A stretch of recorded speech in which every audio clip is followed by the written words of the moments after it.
पाण्याचा प्रश्न, लोकांच्या जनतेची कामे आपण त्या विभाग प्रमुखाला बोलवून त्यांच्या बैठका घेऊन लोकांच्या समस्यांचा निपटारा. दुसऱ्या अदरवाईज आम्ही गोष्टी तुम्हाला बोलत नाहीत, तुझ्या आर्थिक काही आम्हाला काही घेणं नाही, चला ते तुमचा प्रपंच चालू द्या. परंतु जनतेची कामं आपण वेळ काढून तुम्ही पटकन ताबडतोब केली पाहिजे.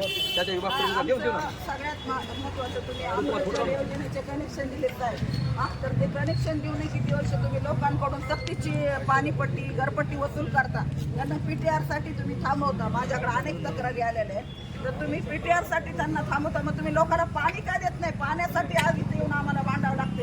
हे आमचं खूप मोठं बीड शहरवासियांचं दुर्भाग्य आहे. तर शहरात घाणी तुमच्या ह्या गाड्या इथं काय पूजेला उभ्या केल्यात का? त्या वार्डात का दिसत नाही? कचरा का उचलला जात नाही? नाल्या का स्वच्छ होत नाही? मोकाट जनावरं काय करायचे? तिथं आणून बांधायचे का नगरपालिकेत? आणि माझं आणखीन एक म्हणणं आहे की जे काय अनधिकृत बांधकामाच्या नावाखाली तुम्ही तो गोरगरिबाच्या संसारावर जो गाडा फिरवलाय, जे काय ते पाडले, तशाच प्रकारे तुम्ही हे लोकांचे मोठे मोठे बांधकामं, हॉस्पिटलचे जे काय अनधिकृत बांधकामं, हे कधी तुम्ही ही मोठी कारवाई कधी करणार? आणि तुम्ही हे जे गोरगरिबांचे संसार मोडले अनधिकृत बांधकामाच्या नावाखाली, त्याचा मी या ठिकाणी तीव्र शब्दात निषेध करते.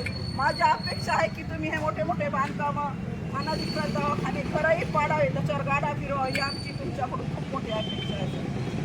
पाण्याचे प्रश्न असो, थोडीचा प्रश्न असो, आपल्या या छत्रपती शिवाजी महाराजापासून तर बलवीर चौकापर्यंत अतिशय खड्डे पडले. आता तुम्ही नागरिक म्हणून विचार करा की बीड शहरात किती डोळे आहेत, किती खड्डे आहेत, कितीतरी प्रकारचे प्रश्न आहेत. तुम्ही स्वतः नागरिक म्हणून विचार करा आणि या समस्यांचा आपण निपटारा करावा. या 15 महिन्यात आपली बैठक घेऊन आम्हाला पत्रकार सूचित करावं की तुम्ही काय समस्या दूर केल्या.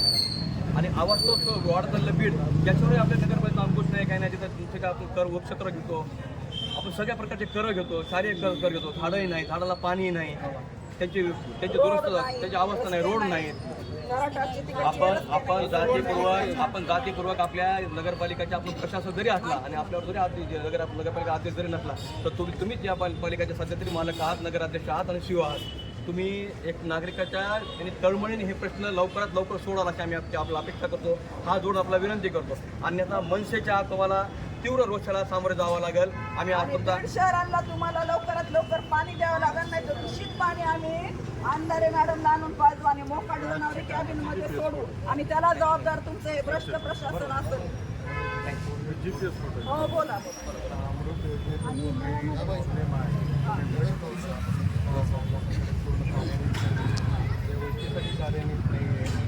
अहो नाही आहे तर मग तुम्ही पट्टी कशाची घेता? 15 ते 20 दिवसांमध्ये 15 ते 20 जास्तीत जास्त एक महिना पूर्णपणे नाही झाली करायची मार्गावर आहे. त्यामुळे आपल्याला उन्हाळ्यात पाण्याचा प्रश्न येणार नाही. आमचे पूर्ण प्रयत्न चालू आहे. तुम्ही बीड शहरातल्या लोकांना अमृत नका पण स्वच्छ पाणी तरी देताल हीच आमची अपेक्षा. आमची पूर्णपणे प्रयत्न चालू आहेत. आमचं त्याच गोष्टीवरती आमचा फोकस आहे सध्या की आम्ही बीड शहराला उन्हाळ्यामध्ये कसं पाणी देऊ. आज तुम्ही म्हणताय 3 दिवसावर आम्ही जास्तीत जास्त जेवढं कमी दिवसावर देतो 3 दिवसाला तुम्ही साहेब 1 ते 1.5 तासच पाणी सोडा. 4 तास सोडून जे पाणी रस्त्यावर वाया जातं ना ते कमी सोडा, पण 3 दिवसाला आता आम्ही पालकमंत्री साहेबांच्या झालेलो आहे. त्यांनी पण आम्हाला सगळ्या गोष्टी व्यवस्थित कराव्या. त्यामुळे आमचे प्रयत्न पूर्णपणे चालू आहे.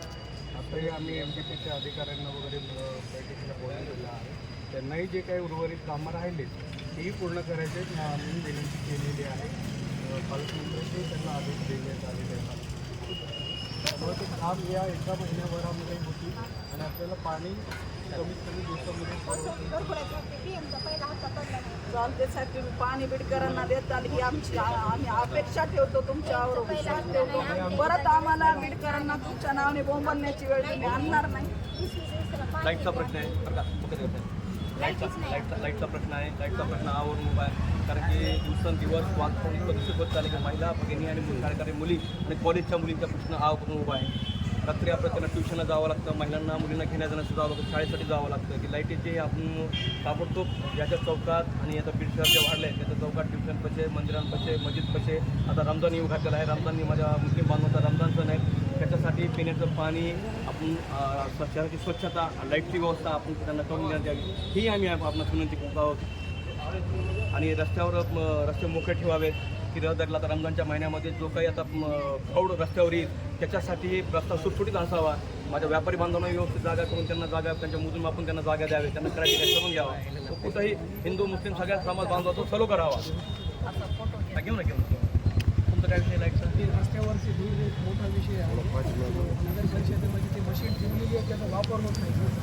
हां, धूळ साफ करण्यात चालू आहे सर. त्याचे फोटो तुम्हाला GPS आत्ता दाखवतो आजच्या कालचे. जय महाराज सर. चला लास्ट महाराष्ट्र